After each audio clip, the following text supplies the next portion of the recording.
So many of you in today's sessions are focused on helping you enhance your own culture and diversity and inclusion. The fact that you're here today shows you realize how important it is.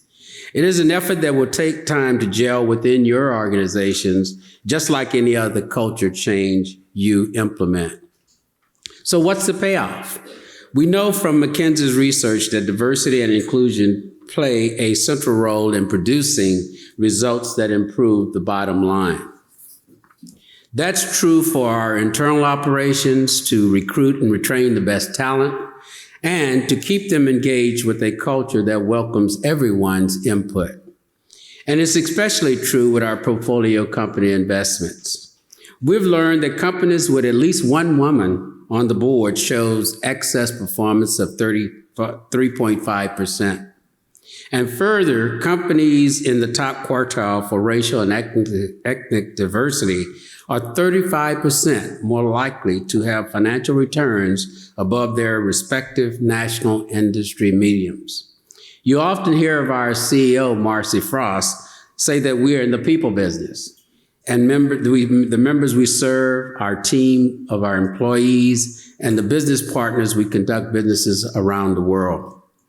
As we work to serve the members of both our systems in one of the most culturally diverse states in the country, it is important that our business practices at CalPERS and CalSTRS take their needs into consideration.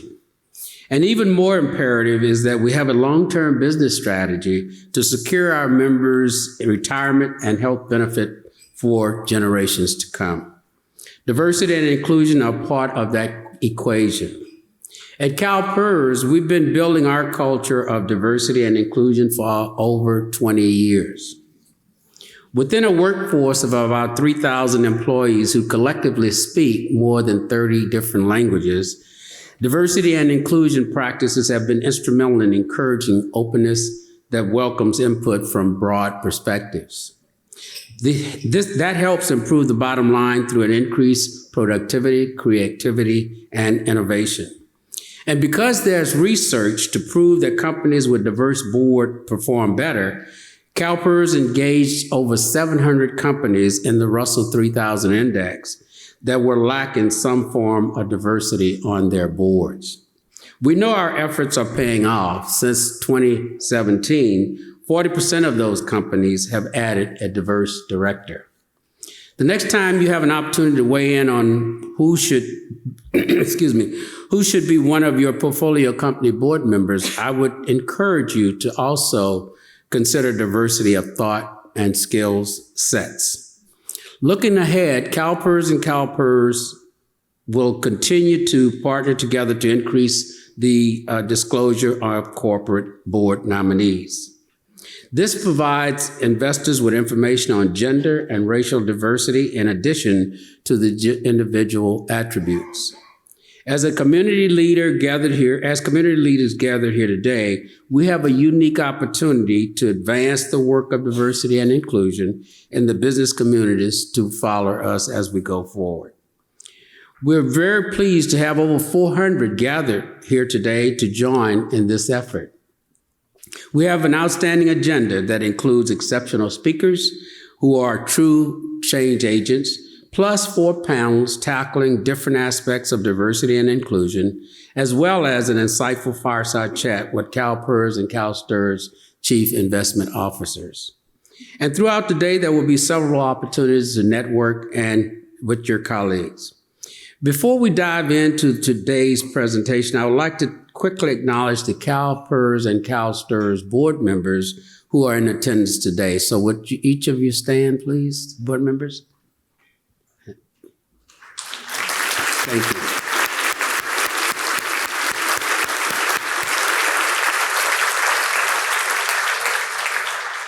I also like to thank all the external investment managers, consultants, strategic partners with CalPERS and CalSTRS, as well as employee teams from both organizations for being here to participate in this important dialogue. We have members from some of our strategic partners in attendance today, including the Association of Asian American Investment Managers, the National Association of Investment Companies, the National Association of Security Professionals, and finally, the New American Alliance. And one more thank you to the CalPERS and CalSTRS teams for all their efforts to orchestrate this outstanding event. I'm also thankful to all of you for taking the time out of your busy lives to engage with all of us on this important topic. So with that, I will now turn it over to my colleague from CalSTRS, Sharon Hendricks, who will introduce our first speaker. Thank you.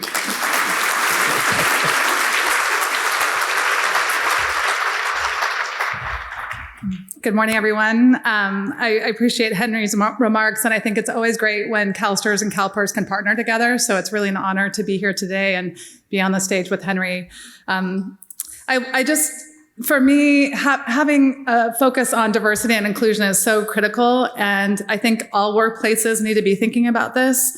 But to make sure that we include diversity as part of our investment strategy is key, and that's why we're here today, is to make the business case for diversity. Many of us in the room think diversity and inclusion is just important, it's a value. But I also think when we work out in the markets, we really have to say there's a business case to be made for why inclusion and diversity is important. So I think we're going to be learning a little bit about that from our speakers today.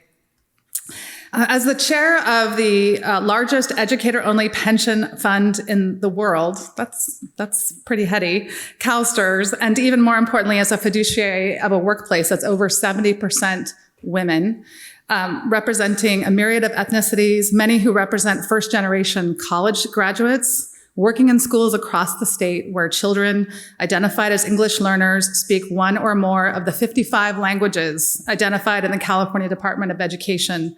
I'm continually reminded of how barriers to success can be broken and are broken at every stage of life. I'm a community college professor by day, and we work with a lot of DACA students that are working 3 jobs, raising their siblings. And so we recognize that we're dealing with a really diverse culture in California. The future workforce in California, if you look around you, we are diverse and we're growing in our diversity. And so it means that there's unique aspects to the skills and thoughts and perspectives that Californians experience. If we imagine diversity in all its forms as a financial domino effect, a company's bottom line improves, the company is doing well, your investments are doing well, your fund is doing well, and significantly for our members at CalSTRS, teachers have a secure retirement.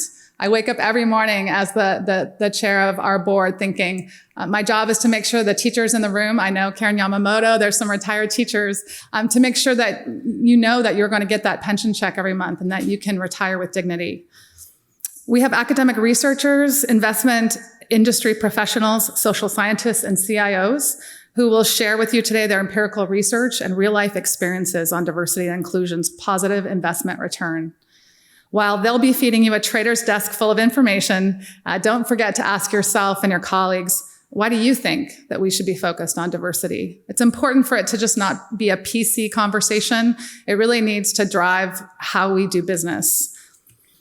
Well, here's a reason. You're going to be listening to Dr. Anthony Hesketh later on today, and he's reported that companies who reported deeper and wider levels of human capital management had a return on invested talent, or ROIT, of £3.17 for every £1 invested. So I know Kirsty's in the room as a Brit. That translates to us Americans as $4 for every $1 invested. Translation, companies who have lower levels of human capital disclosure have an ROIT of 1.17 pound to £1. So that's, if $4 to $1, $1.50 to every $1 invested if you don't focus on human capital. So there is an investment case to be made for why diversity and inclusion just basically makes more money for companies. And for us as an institutional investor, that's what we're focused on, is trying to make more money for teachers' retirement, but to do that in a way that is inclusive and diverse.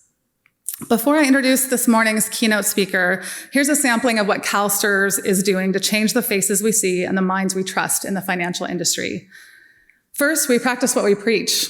Gender diversity in the internal management of our investments at CalSTRS is 46% female. 6 of our 11 investment directors are women. 6 of our 11 investment directors are women. I think it's important when we think about diversity, it's not just how many women do you have in your organization, but how many women do you have that are decision makers, who are leaders and leading teams? So I'm really proud of that. And I know Chris gets embarrassed when we do this, but Chris Ailman, our CIO, he looks at himself as the captain of a team and it's all about his team, but teams need leaders. And I really just want to shout out to Chris. You're a phenomenal CIO. We're so proud of you. The teachers of California are proud of you. And I think he's really led the charge on diversity and inclusion. When you meet our staff, it's reflected in our staff team. So really appreciative of your leadership, Chris. 50% of the internal investment staff identifies as an ethnicity other than white. New language in our corporate governance principles allow staff to take stronger stances on our proxy voting of boards that lack diversity. It's been a busy proxy season, and we've been very active on this particular issue around diversity. CalSTRS will hold members of the board's nominating and corporate governance committee accountable, and if necessary, the entire board, if there has not been sufficient progress in diversifying a company's board. 2 of our investment directors, June Kim, #rockstar, and Geraldine Jimenez, along with several other women among our investment staff, are members mentors of high school girls taking part of Rock the Street, Wall Street, a financial literacy program designed to spark girls' interest in finance and to expand their perceptions of a person who works, a person who works in finance looks like. So we've had students in our CalSTRS building. There's a focus on trying to get young girls really thinking about and looking at models of women in investing. And I'm really proud of the work that CalSTRS does with that.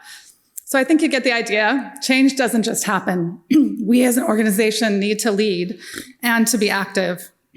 We need to stretch our imagination. We need to put ourselves on the front lines. We need to raise our voices, our texts, our social media, our dollars to make change happen.